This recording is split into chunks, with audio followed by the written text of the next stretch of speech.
खबर है एमपी से। सबका साथ सबका विकास की दुहाई देने वाली भारतीय जनता पार्टी के राज में मध्य प्रदेश की हालत बिगड़ती जा रही है।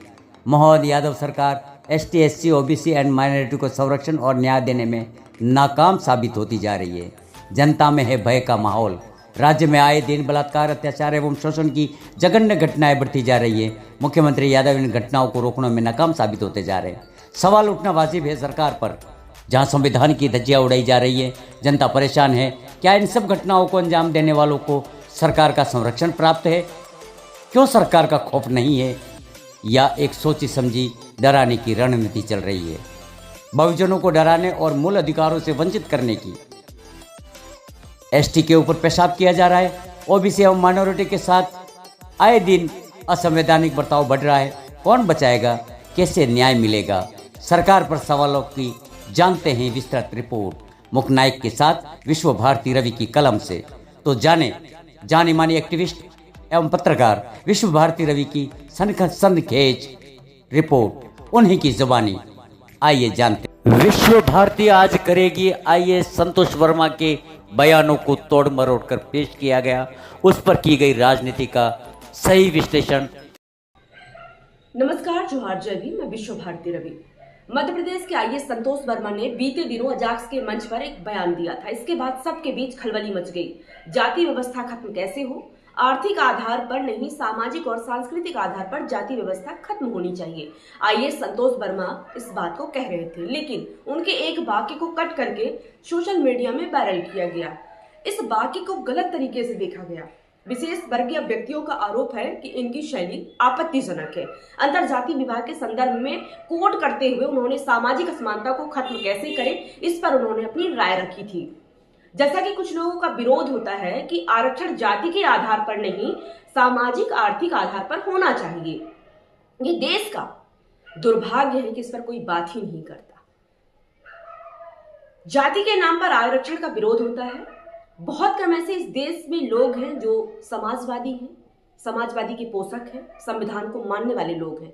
ज्यादातर राजनीतिक सामाजिक जो ठेकेदार हैं, जो अच्छे ओहदे और पोस्ट में पहुंचे हुए, वो ब्राह्मणवाद और मनुवाद के पोषक है। वो बराबरी की बात बिल्कुल जुबान पर नहीं लाना चाहते हैं, और अगर कोई कर भी देता है तो इनकी छाती फटती है। और आए दिन आरक्षण का विरोध करते ही रहते हैं, निरंतरता है इनमें, और कहते हैं कि आरक्षण आर्थिक आधार पर होना चाहिए। जो आरक्षण का विरोध करते रहते हैं, ये समझना होगा कि आरक्षण गरीबी उन्मूलन कार्यक्रम नहीं है। और इस बात का विरोध करते हुए आईएएस संतोष वर्मा ने अपनी बात रखी थी, अपनी राय रखी थी। अंतरजातीय विवाह होगी तो जातियां टूटेंगी, जातिवाद कमजोर होगा।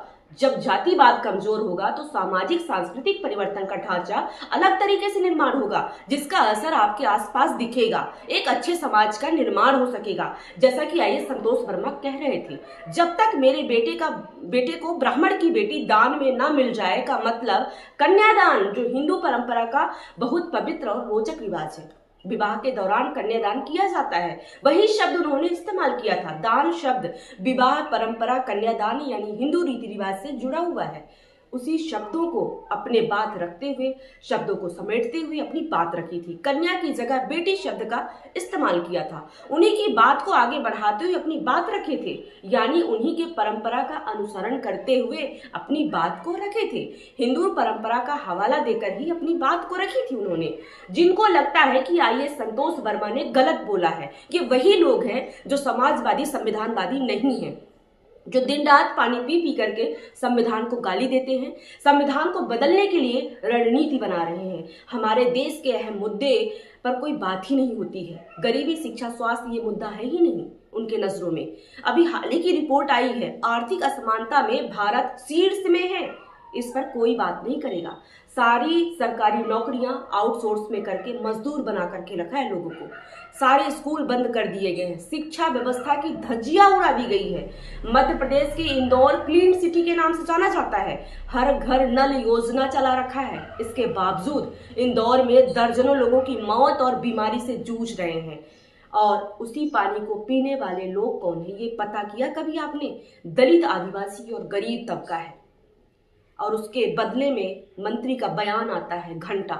ऐसे बड़े सिस्टम के खिलाफ कोई आवाज उठाता है तो उसको भाजपा की सरकार जेल में भर देती है और उन पर कार्यवाही करती है। यानी कि उन शोषित वंचितों की जान के बदले घंटा आंसर आता है, उसके खिलाफ आंदोलन भड़का देते हैं और लंबे दशक से बीजेपी की सरकार दलित आदिवासी के ऊपर पेशाब किया जाता है, दलित के नाम पर मासूम बच्चों को मार दिया जाता है। सरकार को ऐसे अपराध पर रोक नहीं लगवा सकी है। प्रतिदिन मध्य प्रदेश में 50 से ज्यादा लड़कियों का अपहरण हो रहा है। इस पर मोहन सरकार का कोई एक्शन नहीं है।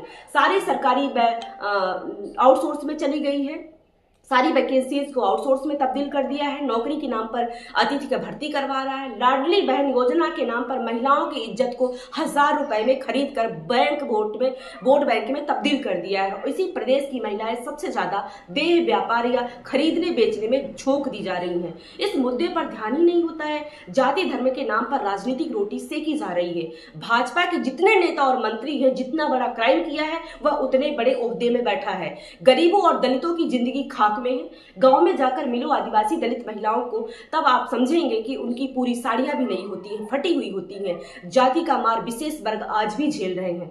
आर्थिक आधार पर आपको आरक्षण लाने वाले, अभी बहुत पुरानी बात नहीं है, मैं अभी हाल ही की बात याद दिलाऊंगी कि ये वाकया सीजीआई चीफ जस्टिस के ऊपर जूता फेंक कर मारने की कोशिश की गई। यह किस आधार पर मारा गया? वो तो आर्थिक तौर से मजबूत थे।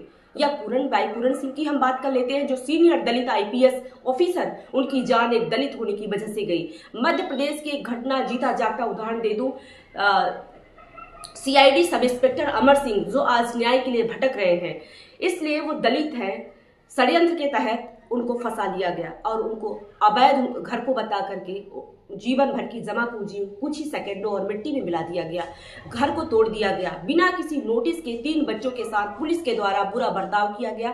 बंधक बनाकर पुलिस हिरासत में रखा गया, जबकि उनके पास सारे जरूरी कागजात जैसे बैंक लोन, नगर निगम, वार्ड एनओसी, टैक्स सब भर रहे थे। यह सब होने के बावजूद कोई भी कार्यवाही नहीं हुई। किराए के मकान में जीवन बिताना पड़ रहा है उन्हें, सिर्फ इसलिए कि वो अपने अधिकार और सम्मान को लेकर के सजग थे।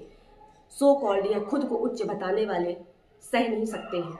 वो अपने ड्यूटी को ईमानदारी और मानवीय मूल्यों को प्राथमिकता देते थे। इसलिए तथाकथित कुछ उच्च जाति के लोगों ने ईर्ष्यावश उनके घर को बिना नोटिस दिए, बिना घर को कुछ ही मिनटों में मिट्टी में मिला दिया। जो आज एक सीनियर सीआईडी इंस्पेक्टर होकर भी किराए के घर में रहते हैं और अपने न्याय के लिए गुहार लगाते हैं और उनकी सुनवाई भी नहीं हो रही है। ये है यहाँ का हाल।